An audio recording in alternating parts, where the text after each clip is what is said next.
Be ready. 5 seconds.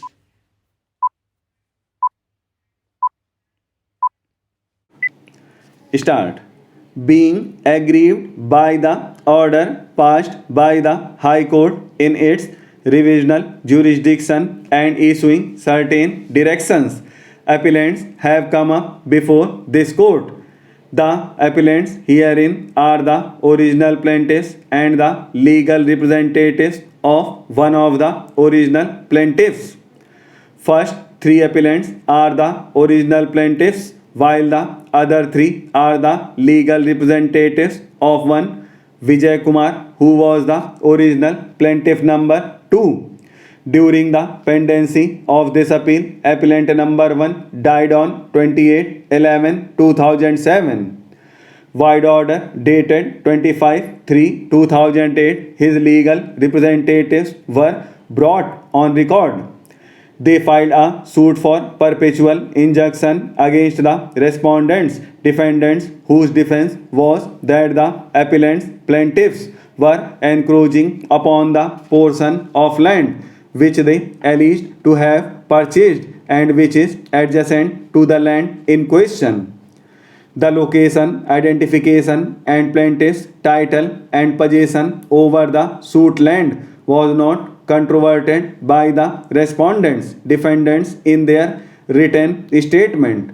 Two issues came to be framed, and subsequently two additional issues also came to be framed, and ultimately the suit was decreed after about 14 years of its filing by the court of Sub-Judge Srinagar.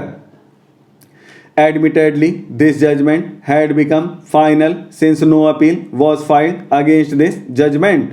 However, since the respondents, defendants did not obey the terms of the decree and did not allow the appellants, plaintiffs to fence the land which was in their possession, execution application was filed in March 1987 for issuing directions to the respondents, defendants to comply with the terms of decree dated 18/10/1984. An objection came to be raised by the judgment debtor before the executing court that the decree was unexecutable, since the identity of the land in respect of which the decree was passed was itself not established.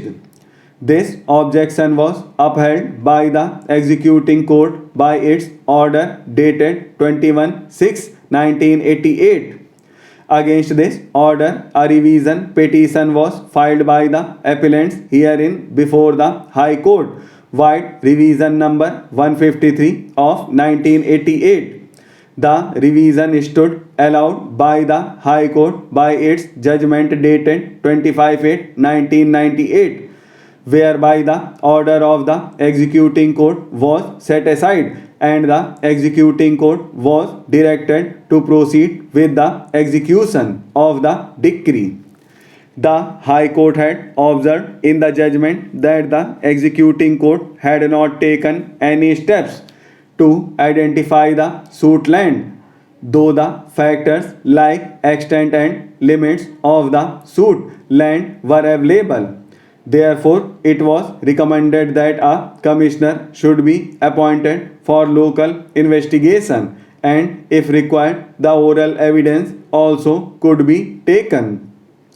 The High Court further observed that even the site plan coupled with the permission of Srinagar municipality to raise the wall accorded to the decree holders for fencing or walling of the suit land was not taken into consideration, and it appeared that the executing court had gone by whatever had been raised and stated by the judgment debtors alone without arriving at an independent decision regarding executability of the decree in totality of facts and circumstances of the case.